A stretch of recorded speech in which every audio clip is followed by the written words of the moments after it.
This interview is for information only and should not be considered as investment advice or a recommendation to buy shares in the company featured.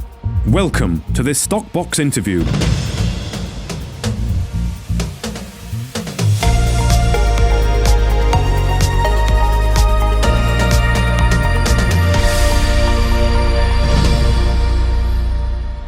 Joining us on Stockbox today is Mike Ralston, the CEO of Blencowe Resources. Hi Mike, how are you?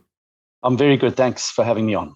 It's good to be speaking to you again, Mike, because we've spoken a little bit before ahead of the anticipated JORC mineral resource estimate, and here it is, it's arrived. So what can you tell us? Yeah, we were pretty happy with what we got, to be honest. We set about putting a drill program in place last year when we acquired the asset in April. So throughout the middle of last year, towards the end, we finished, and we were targeting a JORC resource of around about 8 to 10 million tons in this particular area that we were drilling, which represents about 0.5 to 1% of the entire deposit. So it's obviously a very small percentage of what we've got of the circa 2 to 3 billion tons of graphite at Orme Cross. But we ended up putting together a JORC resource of some 16.3 million tons and at about a 6% overall grade. So nearly double what we anticipated in that particular area. And that's obviously a very good result. It's drilling from only, the JORC resource represents drilling from 0 to 30 meters. There's considerably more graphite below it, but we anticipate taking the shallow graphite out in the initial phases of the project. So that's what we were looking at. And obviously that's in order to try and ensure that we get very low mining costs. So very excited about it, but it's only the first step and we've obviously got more to go. Okay. I think the most important element of the next phase is that we did not bring in the high-grade camp load deposit into this particular JORC resource. It had no previous historical work done on it, so it's a new exploration find. And as a result of that, the drill spacing that we did in terms of this program wasn't close enough in order to bring it in. The uniformity and continuity of the grade wasn't sufficient. So it was left out, but it's obviously there. There's very good grade in there. We obviously announced some of that grade in previous announcements last month. And when that comes in, it's going to not only increase the tonnage of this JORC resource, but it's also going to increase the overall grade. And we should end up around about that 7.5%, 8% that we're targeting as an overall grade. So very exciting news. And yeah, as I say, plenty more to come. Okay, good. Well, it seems like it's a good start because you said there in your RNS, you wanted 8 to 10 million tons that would be sufficient for 25,000 tons per year for 10 years, and you've got 16.3 at 6%. So you mentioned that camp load element as well. So what kind of grade would you be ideally looking for with this project? Well, we've sort of anticipated it's a huge project, so there's going to be different grades all over it. There are pockets of high grade, and obviously our intention would be to try and find as much high grade as possible near to where we're planning to put the plant, and to try and bring that in as low hanging fruit when we start to mine. The camp load is a deposit we found very near to where we propose to put this plant, so it would be very useful to mine in the initial phases, and even within the northern syncline, which is the main lode. We've also got some high-grade zones in there as well. So I think that 8%, 7.5%, 8% overall grade is obviously considering an entire deposit, but within that, they're going to be higher-grade elements, and that's obviously useful for us going forward. So we'll keep working and keep developing those. Okay. And it is, of course, a huge project. 3 billion tons of graphite is estimated to be at the project, so it's huge, and you're only looking at a very small part of it. So what are the next steps from here on in then, Mike? So what we're putting in place, we were always going to put a new drilling program, a second phase drilling program in to get some geotechnical information in the area that we'd be planning to mine. And that involved putting a few holes in. So the rigs were already being planned to get up there to do that. What we'll do now is we'll add in a few extra holes at the northern syncline in order to move some of those inferred resources to indicated. and a couple more holes into the camp loads that we can bring them into the JORC resource as well.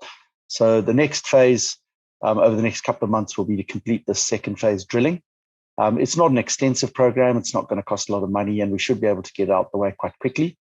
And in parallel to that, we've already sent samples from the previous drilling that we did last year off to SGS laboratories in Canada, in Toronto, who are one of the foremost experts in graphite metallurgical test work in the world. They are currently underway in terms of doing our stage 2 MET test work in order to try and ascertain exactly what our best end product is going to look like and the mix of different graphite sizes in that. So in this next couple of months, we're going to have a parallel drill program going on, MET test going on. Once both of those are completed, going into Q3 of 2021, we will do a PEA, a preliminary economic assessment, to get our first evidence of what the commercial outcomes will look like on this project. And then beyond that, going into the final quarter and possibly into the first quarter of next year, we'll be putting out the pre-feasibility study, which will obviously give a much better indication of what those commercial outcomes will look like. So considerable work continuing. I might add that we're fully funded through that program in terms of doing that work. We are not a company that spends a lot of money going around on various things. So we're pretty tight in terms of keeping the ship sailing on a budget. And I think it's very important to note that, because it's not as if we're going to have to go out to the market and raise a whole lot of more money to do all this. A lot of this work has already been done. A lot of it is internal work. And where we are having external consultants, such as this drilling program that we're doing, that's been factored in already. So we've got funding for that. So yeah, there's work to be done.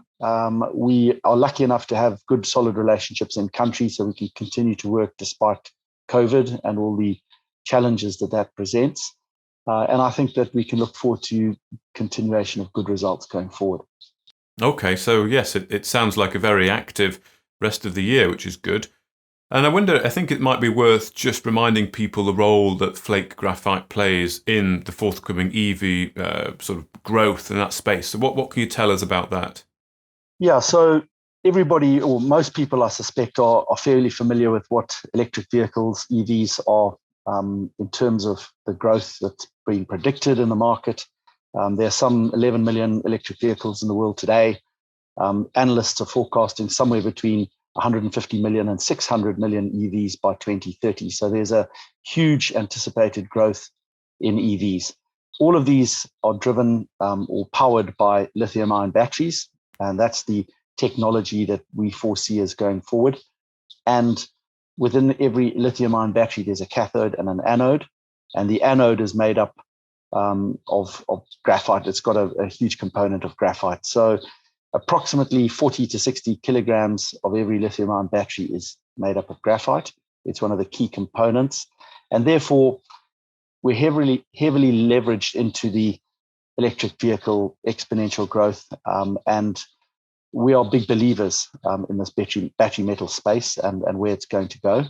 And we're obviously quite confident that with a large-scale graphite project in a safe location such as Uganda, we've got the means to really grow this company at the same time as the market growth is occurring in the macro sense around us. So it's fantastic timing. It's exciting times to be in this particular space, in this market. And we're just going to continue to do our business, continue to put value into this product, into the project, and watch and wait and see how this all evolves around us, because it's definitely got plenty of growth going forward. Okay. And just a final thought then from you, Mike, now that you have the JORC resource, why do you feel that the Orrum Cross project makes such a special graphite project, and why are you so thrilled to be sort of working in this on this project? Well, a couple of key points there, Mark. First of all, it's an enormous deposit, as you've said a couple of times, which means that as this electric vehicle growth starts to really gather pace, and we're talking some very, very big numbers in terms of graphite demand going forward from where we sit today. With Orrum Cross, we have the ability to upscale production as and when the market demand starts to increase and that product is required. So the ability to produce a large quantity is good. The grade is good. The quality of the product is good. We're obviously going to find out more in terms of our second phase MET test results in the next couple of months, but the stage 1 MET test results that we have already done last year show that we've got a high quality product with low impurities. So we've got plenty of advantages, including the fact that we'll be mining it from near to surface. So mining costs are low. We're in a stable country. And these are all the key factors that make a project look good. So within the project itself, the micro side, we've got a lot of positive advantages. And obviously, as I've explained on the macro side, in particular with the battery market going big, it's going to have a significant impact. But it's just a good time to be in the graphite space. And I think we're going to see a lot more demand for graphite companies going forward as the market itself starts to realize, firstly, that there's a big growth in this particular area going forward, and secondly, that there's a shortage of high quality graphite projects around. And obviously, we believe Oran Cross is one of those. Okay. Well, Mike Ralston, the CEO of Blencowe Resources, thank you very much. Thank you very much. I appreciate you having me on. Thank you for listening to this Stockbox interview. For more information, interviews and videos, visit our website at stockboxmedia.com or give us a follow on Twitter by searching @StockboxMedia.